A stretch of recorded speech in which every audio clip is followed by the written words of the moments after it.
Welcome to the Rambling Ram. This is our first episode. I'm Keller Strauss, and today I have with me Ben Reiser, the senior, who just came back from VEX Robotics. How'd it go? It was a lovely time, Keller. You better believe it. I had such a blast during those 12 days. Oh my God. Nice. How'd you get into it? It's a really funny story. So I moved here during my 6th grade year for middle school. And when you move to a new place, I mean, it's disorienting at first, but then also I wasn't included in any of the clubs.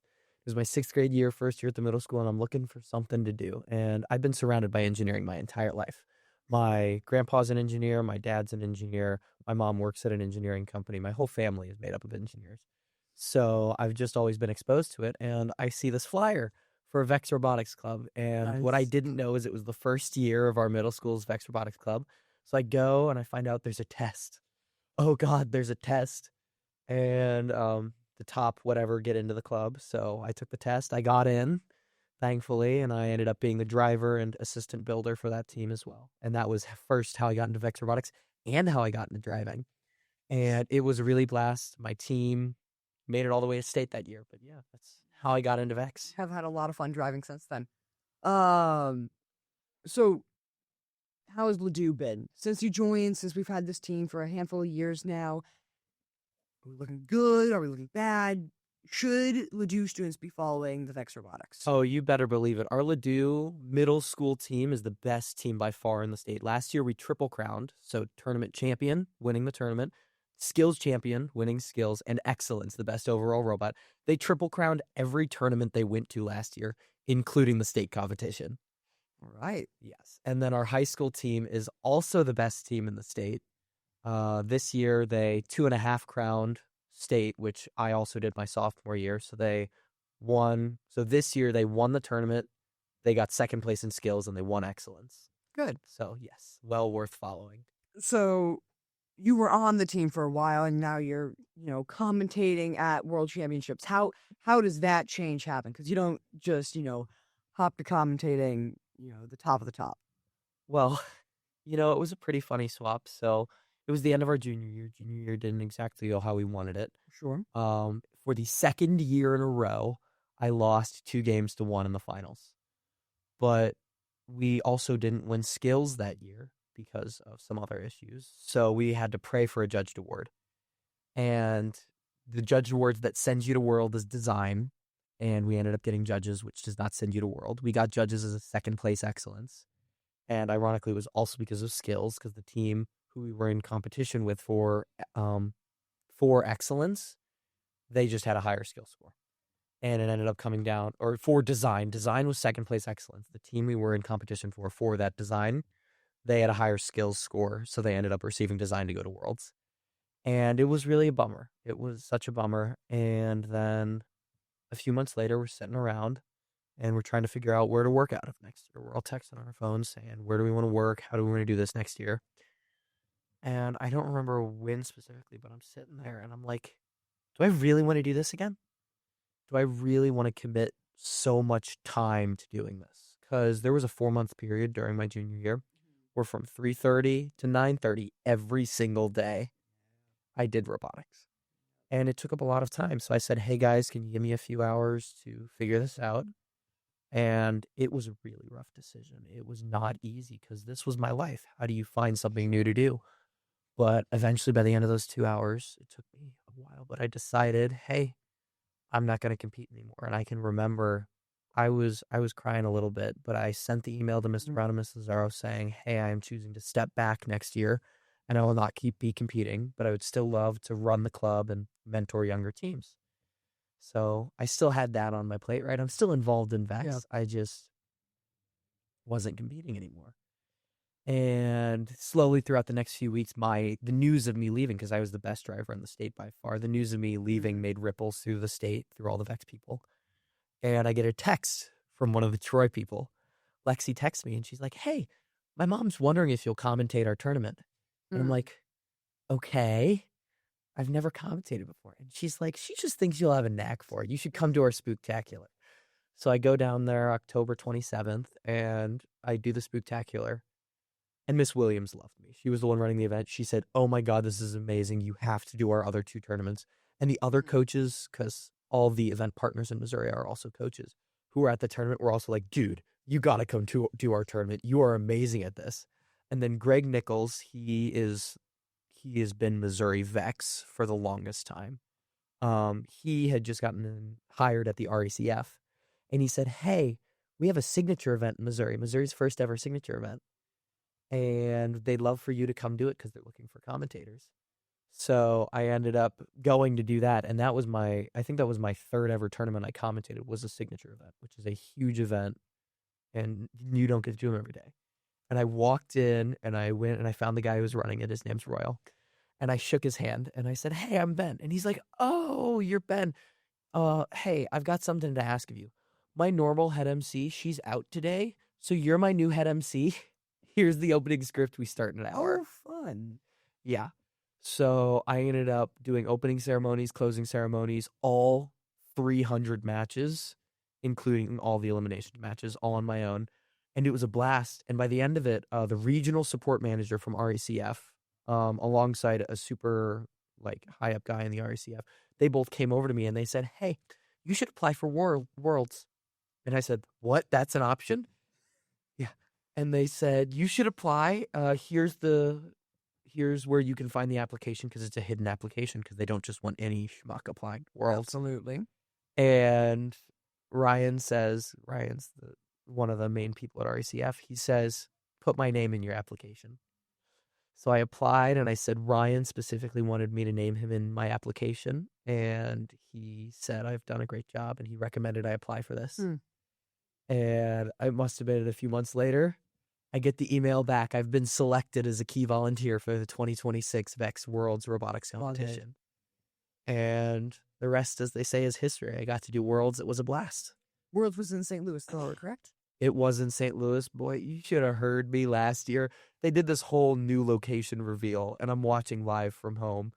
And they're cycling through all these city names, San Antonio, New York, all of these different places. And then it stops on St. Louis. And I jump out of my chair and start screaming and yelling. And it's this whole thing. And my dad comes upstairs. He's like, "What is going on?" I'm like, "Worlds is going to be in St. Louis. Worlds is going to be in St. Louis." And we were so thrilled. And that made it easy, because it was like, hey, hometown hero right here. Sure. So yes, it was in St. Louis. Where in St. Louis was it? Down by Union Station? It was at the Americas Convention Center. It's right near the Arch. It's pretty close. Okay, yeah, no, I know where that is. And where did you stay during the time? Did you drive back and forth every day, or did you stay down by the convention center? Oh God, no. So I had the option to stay at home. Price of gas is too much for that. No, I have an EV. I forgot about that. Lucky. But the big problem was that I would have to get up at 5:30 every morning. No. To make the 25-minute commute to downtown.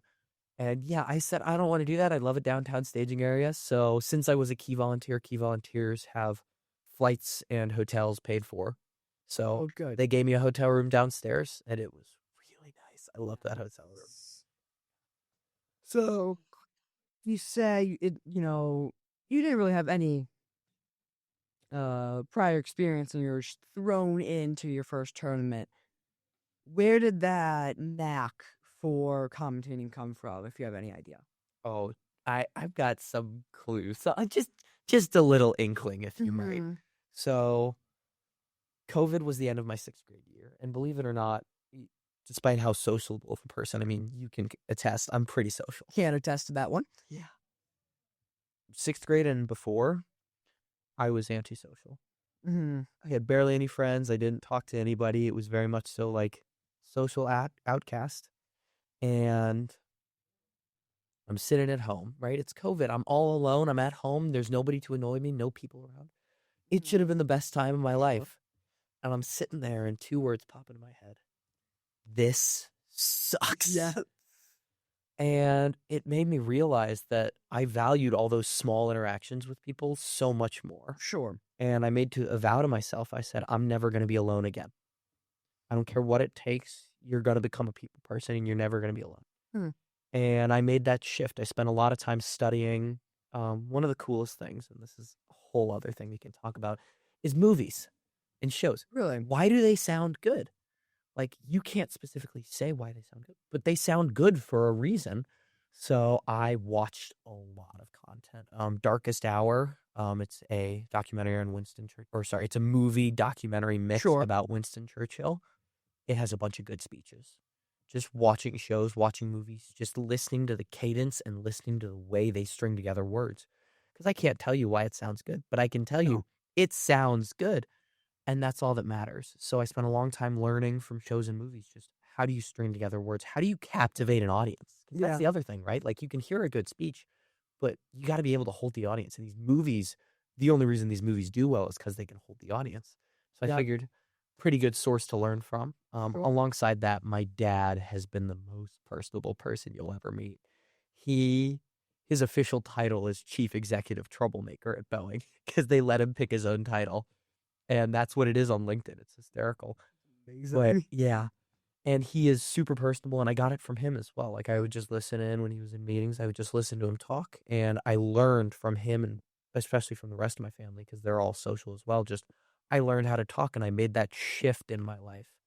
And it took a while, but especially the junior year and especially the senior year, I felt so confident and I felt myself. And it's a really nice feeling because it's like, oh, you changed everything about you for others, right? I didn't change for others. I changed for me. Sure. And it's been really nice. If you were to talk to someone who is in, 5th grade, 4th grade, that kind of age group, they're a kind of person that does not talk to people. They are keeping their head down the side of the classroom. Why should they speak up? Why should they, grow and become that social person? What does it do to someone? I mean, the big realization I had is you could have the best idea in the room. You can be the smartest kid in the whole room. But if But if you don't nobody speak knows up- it, doesn't matter. Yep. So that's just the easiest reason. You're not going to get anywhere unless you get lucky and someone realizes your potential. Sure. You're not going to get anywhere unless you put yourself out there. Sure. So you put yourself out there for Worlds, and you got in. What was it like the first day you walked in and I'm assuming this was not your first Worlds, but this was your first Worlds from this, side of things. From the this background perspective. From the perspective of working for Worlds and not in Worlds. So what was that like to, get to see that new side of the competition? Because it's always a different vibe. It really is a different vibe, and it's such an interesting shift of perspective. I can say that first day when I walked in, I was still just as awestruck. And this is a whole other thing I can get into, but I love the background behind stuff. I love the planning. So I wanted to do industrial engineering. Industrial engineering is all about optimization and all about finding the best solution to problems and making stuff more efficient. And that is a lot, the background behind events, the setup. Yeah. That was one of the things I loved just about commentating in general this year, is I would go and I would help set up for tournaments and I would help figure out the logistics for tournaments. Yep. And it really was such a fun time and such an engaging shift that I had. And I really enjoyed Worlds, especially because that's such a large scale event. Just being able to see that background perspective, being able to come in with the different view of, oh, I'm running this. I'm the one that makes Worlds engaging for somebody else. Because back when I competed at Worlds in Howdy, it was my sophomore year. I competed and it was a blast. And I remember half the reason it was a blast was because of the commentators. And that was something I prioritized this year, was make sure to make this a good event for the kids. Absolutely. It's always a better event when the people running it do a good job.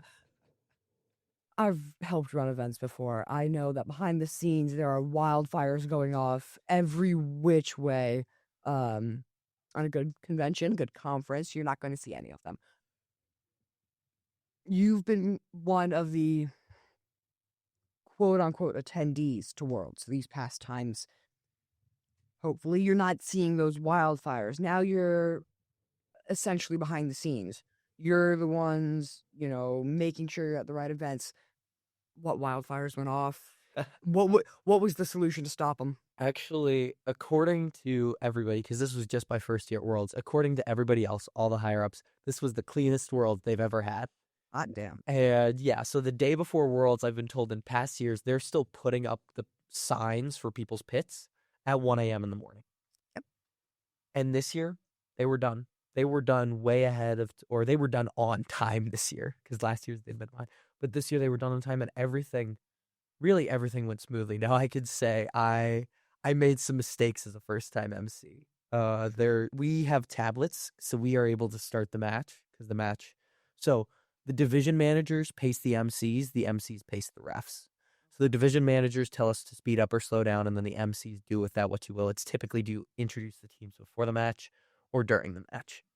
Okay. And you have the tablet to start it. And the one mistake I made, and this was ironic because it was just before the head of MCs pulled me for something. Ooh. I dropped the tablet and started a match early. So they had to abort the match and have everybody reset. And stuff like that happens. Stuff like that really does happen. I had a hot mic situation later on during event 2 where I was messing around with one of the head refs, Carson, and he was like pretending to die, and I was pretending to be on the mic and be like, Carson, no! And I bring the mic to my mouth. I'm like, Carson, and I hear him thinking I ripped that mic away from my mouth so fast. So somewhere in the stream, there's just a tiny little clip of, and now as we get into this match, Carson! And it was, okay, it wasn't that loud. Yeah. But those really were the only mishaps that happened. Everything else was running. There's the usual code of conduct stuff. So there's a code of conduct with the RACF and with VEX. Yep. And sometimes that gets violated, but thankfully that's not my problem. I just report if I see something, and it gets taken care of. There's such a lovely team behind the whole event. So any quote unquote fun reports you had to fill out this year? No, everything was pretty fine. There was one time where a kid at the tournament had just not been going their way. They're with one of the best organizations, except their robot was built where it would tip itself. So it was back heavy. So if they went forward and then backed really quickly, it would tip the robot. Yep. And the kid was so bummed. And it had gone that way every single match, and he tipped himself again. And he just started crying. And I felt so bad for him. And I wasn't the MC who was on attendance. So me and some of the division managers, we pulled them. We have an area behind the stage where it's just like, hey, here's a quiet area. You can go. You can let out the emotions. Because it is really a high-stakes event. You're all still kids at a, top-class event. Exactly. You're not great at, hiding those emotions. Emotions run high for these kids. And we made it easy for him. We said, hey, you can come back here. You can take all the time you need. And he got better after a while. But it was good. It was really nice to see how immediate of a reaction there was out of all of the team at VEX. Good. So you did it once. Seemed to have a pretty good experience, all things considered. Oh, absolutely. Are you going to go back? In any way, can you go back now that you're graduating? Yes, you can go back. I mean, typically all the MCs are above. I was the second youngest MC this year. There's an MC that they've had for a couple of years now. His name's Max. Right now he's a sophomore in high school. And he's been doing this for like 2 or 3 years. The story is that they pulled him from the stands at Worlds one year. And apparently he just had this booming voice as a kid, and he was amazing. And they made him a floater that year, because floaters go to assist the other MCs, and they always need floaters. So it was a really engaging time just to work with him. And Max and I just had a blast all around. Yep. And it really was just a fun time getting to chill with Max. And he's the youngest. I was the second youngest. And I was actually the youngest for 2 of the other events, the first event and the last event, because I'm only 17. There was another MC, Nicole. She's also 17. But one disadvantage of being so young is you can't be a dome MC. So the pinnacle for some dome MCs. So for some MCs, the event is all they're looking for. But then for other MCs, the event is just the prep for the dome. And by the dome, I mean the actual football dome. They cut it off at halfway, and there's a huge stage, and there's all these fields, or there's 3 fields set up. Yeah.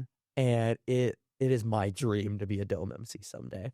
And I found out the only reason I couldn't be a Dome MC this year, because I had said, because he was like, hey, email me if you want to be considered for Dome. I emailed him, and he talked to me at the actual event, and he was like, we can't put a minor in the Dome since you're so young. Ooh. Yes. And they had good reasons for why I couldn't, and it was really sad, but I understood why not.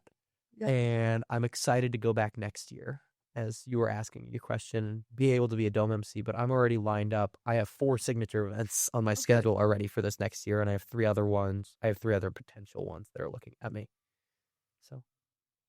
So other than being an MC, how are you going to follow this through with going to college and with career? How are you going to balance, taking 2 weeks off in the middle of college? How does that work? Oh, in the middle of college finals time, it's great. Yeah. There was some other MCs who were in college, and they're like, oh yeah, it's finals time. And I was like, how's that going for you? And they were like, it's okay. One of the perks is I already met the president of my school, and MSOE is actually a sponsor for VEX Robotics. Great. So that should make it a little easier to be like, hey, so you sponsor this event. Can I get a little leeway? Oh, there. But either way, I'll make it work. I'll take it in stride. One of my favorite quotes is, you worry too much for someone who figures it out every time. Yeah. So I try to follow my own wisdom, and whoever's quote that was, I try to follow their wisdom and just say, I'll figure it out, and it's going to be fun. If there's a kid joining VEX Robotics, middle school VEX Robotics, high school VEX Robotics, going to MC for the first time, any of these things, if you had to give them one piece of advice, what would it be? Just go for it, man. It was a fun time. I had no clue, 0 clue what I was doing when I came in 6th grade. I had 0 clue what I was doing when I commentated my first tournament this year. Just give it your best guess. Keep going. If you do everything you do in life with confidence, and you make sure you're having a fun time doing it. There are some things you have to do, whether you're having fun or not. But if there's something you can choose to do, make sure you're having fun doing it, and do it with confidence. You shouldn't be scared to do what you love. Just go do it, go have a blast, and everything will work out. All right. Thank you for joining me on the, first episode of this new podcast. And to everyone tuning in, we'll see you next week. And this has been the Rambling Ram.